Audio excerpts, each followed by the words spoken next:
Good morning everyone. कैसे आप सभी? आशा करता हूँ कि आप सभी अपनी जगह पर बिल्कुल मस्त होंगे, स्वस्थ। तो दोस्तों, सबसे पहले मैं आप सभी का अपने चैनल पर मोस्ट वेलकम करता हूँ। दोस्तों, आज मैं आप लोगों के लिए वॉइस से संबंधित वीडियो लेकर के आया हूँ। जी हाँ, वॉइस, जिसको हम वॉच कहते हैं। बहुत ही शानदार, बहुत ही ज़बरदस्त और बहुत ही उपयोगी, यूजफुल। तो दोस्तों, इसको बहुत ध्यान से सुनेंगे, समझेंगे। बहुत ही इजी होगा, बहुत सरल तरीके से मैं समझाने का प्रयास करूँगा। और वीडियो अगर अच्छा लगे तो इसे लाइक करेंगे, शेयर करेंगे। और साथ में यदि आप हमारे चैनल पर नए होंगे तो हमारे चैनल को सब्सक्राइब जरूर कर लेंगे, ताकि हमारा हर वीडियो आप तक सबसे पहले पहुँच सके। तो देर न करते आइए चलते हैं वीडियो पर। तो दोस्तों, पैसिव वॉइस, अपने अगले वीडियो में, पिछले वीडियो में मैंने बताया था वॉइस के बारे में। वॉइस क्या होता है, कितने प्रकार के होते हैं, और उसमें मैं प्रेजेंट इंडेफिनिट टेंस के वॉइस का भी जिक्र किया था। फिर भी आज मैं उसका थोड़ा सा रिवाइज कराऊंगा, रिविजन करूंगा। अभी ध्यान से बने रहेगा। तो यहाँ पर आज मैं प्रेजेंट टेंस से संबंधित, प्रेजेंट टेंस, जी हाँ, passive voice of present tense. तो प्रेजेंट टेंस के वाक्यों को पैसिव वॉइस कैसे बनाते हैं या कैसे चेंज किया जाता है, हम चेंज करने का तरीका मैं इसमें बताऊंगा। और साथ में ट्रांसलेशन भी बताऊंगा, ट्रांसलेट कैसे किया जाता है। तो यहाँ पर प्रेजेंट टेंस में जो 4 मेथड होते हैं, तो याद के रखिएगा। जो चौथा टेंस होता है, प्रेजेंट परफेक्ट कंटिन्यूअस या past perfect continuous, future perfect continuous, इन सब का पैसिव वॉइस में कोई उपयोगिता नहीं होती है, तो उनका इस्तेमाल नहीं किया जाता, उनको कोई उपयोगिता नहीं, इसलिए इसको नहीं देखा जाता है। तो यहाँ पर 3 टेंस के बारे में पढ़ेंगे प्रेजेंट टेंस में: present indefinite tense, present continuous tense और प्रेजेंट परफेक्ट टेंस। तो दोस्तों, ये एक्टिव वॉइस तो आप लोग पढ़ चुके हैं, जान चुके हैं। हमारे वीडियो की मदद से मैंने वीडियो हर टेंस के बारे में मैं बता चुका हूँ, तो आप लोग आशा करते हैं देखे होंगे। तो वैसे जानकारी के लिए मैं एक्टिव और पैसिव दोनों का यहाँ पर मैंने जिक्र किया है, और इससे आपको ये आसानी होगी कि एक्टिव वॉइस में और पैसिव वॉइस में अंतर क्या होता है। तो आप देखें कि प्रेजेंट इंडेफिनिट टेंस का जो एक्टिव वॉइस होता है, उसका जो स्ट्रक्चर होता है, सब्जेक्ट प्लस V1 या V5 प्लस ऑब्जेक्ट होता है। हाँ दोस्तों, आप पढ़े होंगे कि प्रेजेंट इंडेफिनिट टेंस में जो एक्टिव वॉइस का जो वाक्य होता है, सब्जेक्ट प्लस V1 या V5 और प्लस ऑब्जेक्ट होता है। और वही अगर नेगेटिव सेंटेंस चलते हैं तो नेगेटिव में क्या हो जाता है, सब्जेक्ट के बाद डू डज आ जाता है, subject plus do does plus not आ जाता है, और V1 हो जाता है। जहाँ भी डू डज जाता है वहाँ पर क्रिया क्या हो जाती है, V1 हो जाती है। तो ये एक्टिव वॉइस की सेंटेंस है। लेकिन जैसे ही हम उसको पैसिव में चेंज करेंगे या पैसिव वॉइस का अगर वाक्य रहेगा, तो यहाँ पर क्या होता है कि पैसिव पैटर्न में देखेंगे आप कि सब्जेक्ट के बाद यहाँ पर इज आर एम।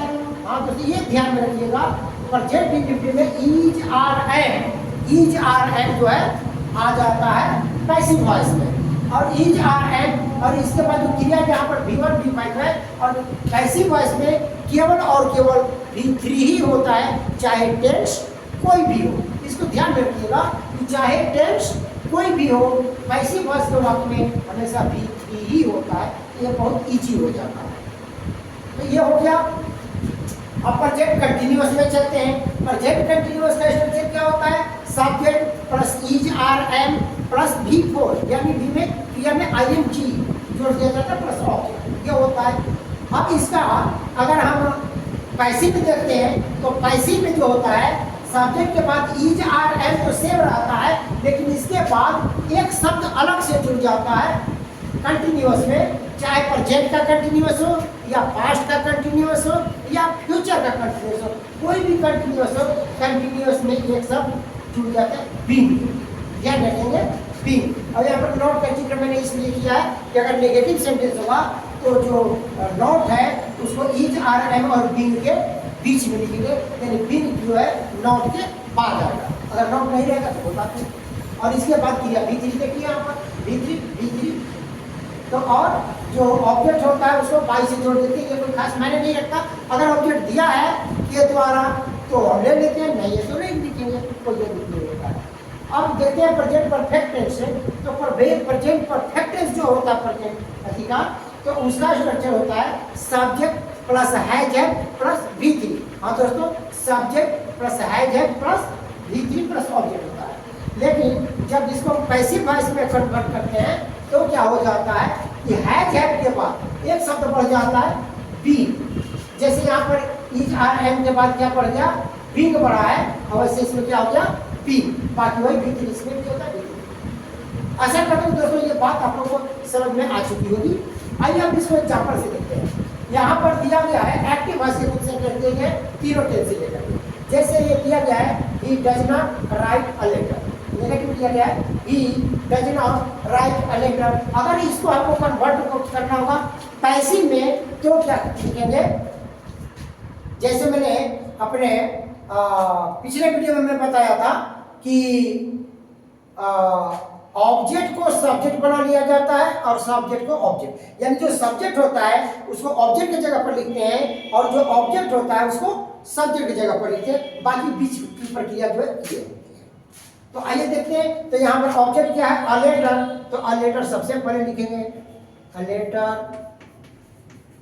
इसके बाद अ लेटर, इसमें क्या हो जाता है इज आर एम आएगा तो अ लेटर इज।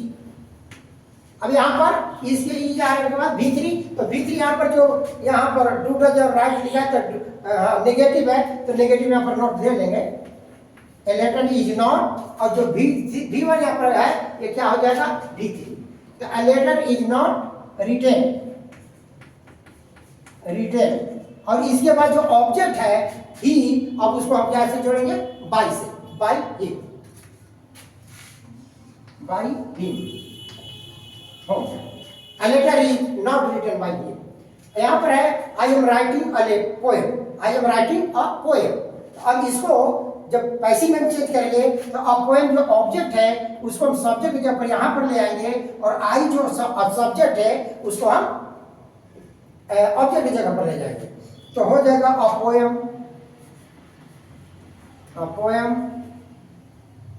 अच्छा आप देखिए ये ING कंटिन्यूअस टेंस है, प्रेजेंट कंटिन्यूअस टेंस है, तो कंटिन्यूअस टेंस में क्या है इज आर एम के बाद बीइंग जोड़ना है, इज आर एम के बाद बीइंग जोड़ना है, तो a poem is being, B E I N G, a poem is being.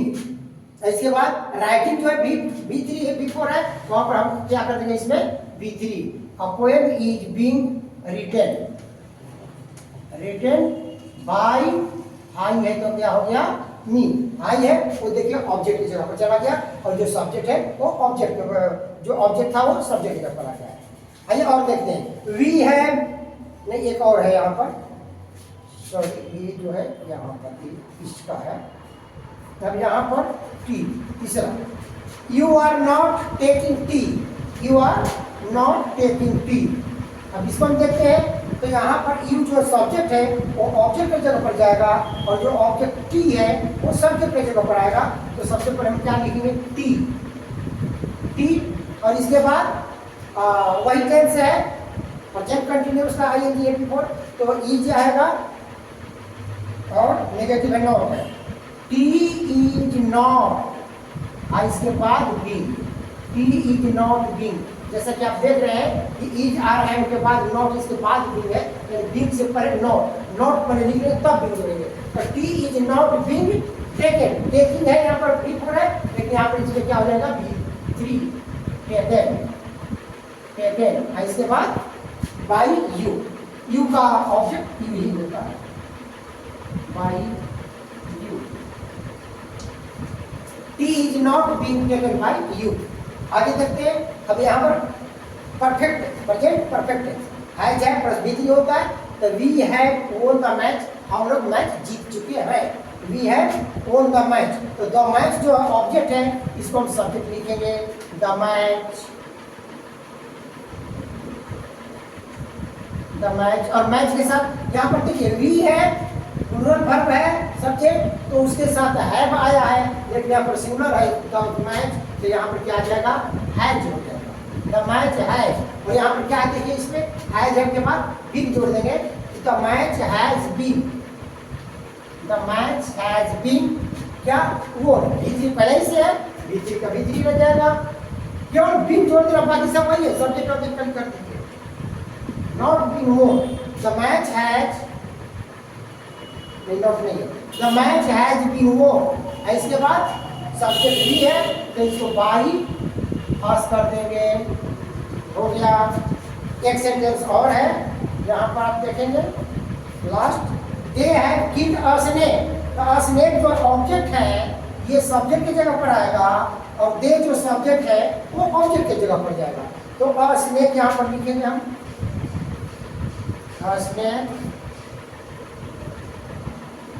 और क्या है तो यहाँ पर स्नेक सब्जेक्ट सिंगुलर हो गया तो यहाँ पर हैज हो जाएगा, a snake has been, a snake has been. ऐसी बात भी3 की जाए किल भी3 रहेगा, किल्ड। इसके बाद बाई देम, बाई देम। हाँ दोस्तों अब समझ चुके, ऐसा करता हूँ कि ये बात अच्छी तरह से आप समझ चुके होंगे कि एक्टिव वॉइस को पैसिव में कैसे चेंज करते हैं। हाँ दोस्तों, एक्टिव वॉइस को पैसिव वॉइस में कैसे चेंज करते हैं ये आप अच्छी तरह से समझ चुके होंगे। तो आइए देखते हैं कुछ सेंटेंस ट्रांसलेशन इसमें कैसे बढ़ाते हैं। पैसिव वॉइस में वाक्यों का ट्रांसलेशन कैसे बढ़ाते हैं, हिंदी को इंग्लिश में कैसे करते हैं, कुछ वाक्य लेकर के हम देख लेते हैं। जैसे अगर वाक्य लेते हैं प्रेजेंट इंडिफिनिट का, तो उसे पढ़ाया जाता है, पढ़ता नहीं है, पढ़ाया जाता है। जैसा कि मैंने बताया था कि पैसिव वॉइस में क्रिया का फर्स्ट सब्जेक्ट पर ही पढ़ता है, तो पढ़ता नहीं है बल्कि उसे पढ़ाया जाता है। पेड़ काटे जा रहे हैं, हरे पेड़ काटे जा रहे हैं, काटे जा रहे हैं। सांप मारा जा चुका है, मारा जा चुका है। ऐसा सब वाक्य आता है। हमें अंग्रेजी नहीं पढ़ाई जाती है, अंग्रेजी नहीं पढ़ाई जाती है।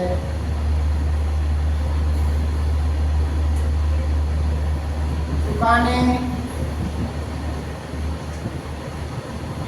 बंद क्यों की जा रही हैं, बंद क्यों की जा रही हैं। इस तरह से आप देख सकते हैं। और मैच खेला जा चुका, मैच खेला जा चुका। चलिए कौन सा वाक्य मैंने लिया, खेला जा चुका है। तो देखिए ये एक्टिव वॉइस और पैसिव वॉइस का वाक्यों को पहचानने की वाक्यों में अंतर क्या है। पैसिव वाक्य, पैसिव वॉइस एक्टिव का जो वाक्य होता है इसमें क्रिया में ताते ती लगा होता है, वो पढ़ता है, लेकिन यहाँ पर आ गया पढ़ाया जाता है, यानी क्रिया में या ये इस सब में लगा होता है। पैसिव वॉइस के वाक्य में मेन वर्ब जो होगा उसमें या ये के बाद जाना शब्द जो होता है वो किसी न किसी रूप में रहता है। जैसे इंडिफिनिट है तो जाता है, कंटिन्यूअस है तो जा रहे हैं, जा रहा है, जा रही है, जा रहे हैं। यहाँ पर है सांप मारा जा चुका है, जा चुका है, केवल चुका है नहीं, जा चुका है, मारा जा चुका है, पीटा जा चुका है, भेजा जा चुका है, पाया जा चुका है, खाया जा चुका है, लिखा जा चुका है। मैंने क्रिया के बाद जा चुका है जरूर रहेगा। और इसी प्रकार से यहाँ पर अंग्रेजी नहीं पढ़ाई जाती, नहीं पढ़ाई जाती है। तो यहाँ पर देख रहे हैं कि यह पहचान में जाना सब जरूरत है। मेन भर में आ ए ई या ये ही लगा होता है। तो इसका जब अनुवाद हम करते हैं इंग्लिश में तो हमको यह पहचाना होता है कि कौन सा टेंस है। तो तायत है तो प्रेजेंट इंडिफिनिट का, तो आप जानते हैं कि प्रेजेंट इंडिफिनिट में क्या होता है, is are N plus V3। तो उसे पढ़ाया जाता है, ही इज टॉट, V3 होता है, इज टॉट। ठीक है, बहुत आसानी से इज तो हमेशा V3 रहेगा। चलो आपको इजर लिखना, पहचाना कि कौन सा टेंस है, यहाँ पर उसका हेल्पिंग वर्ब दे दिया, बाकी V3, कुछ कोई दिक्कत नहीं। हरे पेड़ काटे जा रहे हैं। अब कहिएगा कि इसमें बाई नहीं लिखा गया, उसमें बाई पड़ती, समझे दोस्तों। यहाँ पर क्या जो काम करने वाला व्यक्ति है उसका इसमें जिक्र नहीं है, यानी सब्जेक्ट नहीं है जिसको ऑब्जेक्ट बनाया जाए। हरे पेड़ काटे जा रहे हैं तो हरे पेड़ green trees, green trees, green trees.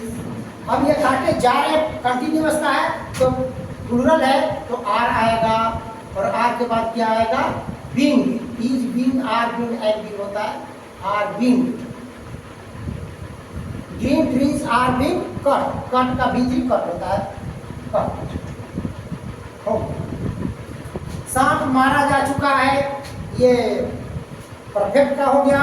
तो द स्नेक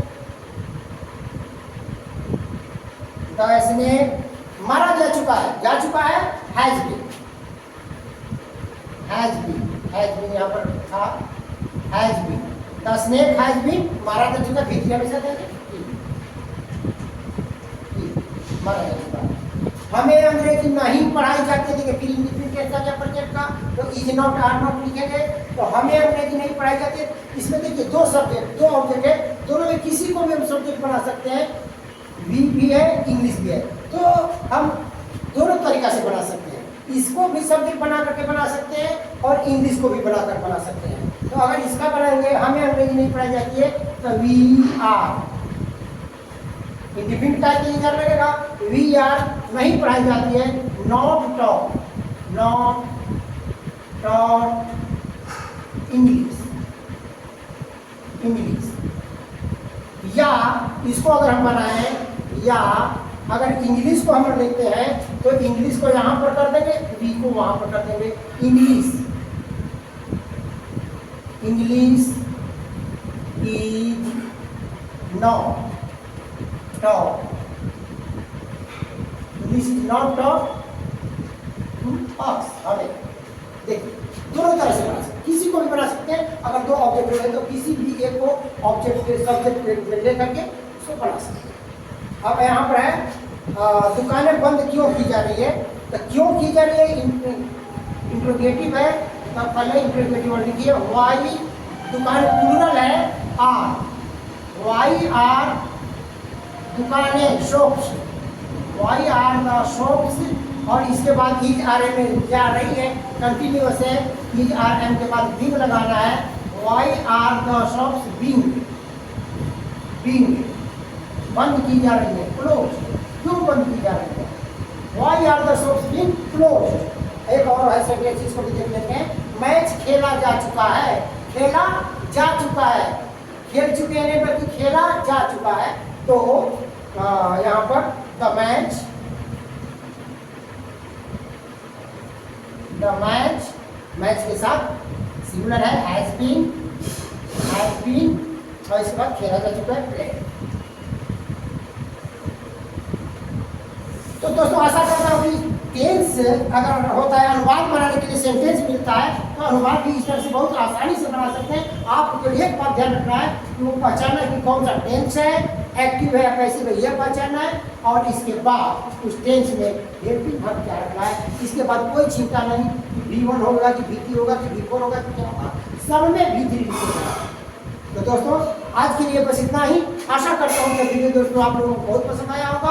अगर पसंद आया तो इसे लाइक करना, शेयर करना नहीं भूलेंगे दोस्तों। तो मिलते हैं फिर से एक नए वीडियो में नई जानकारी के साथ। तब तक के लिए आप सभी को बहुत बहुत धन्यवाद। Thank you.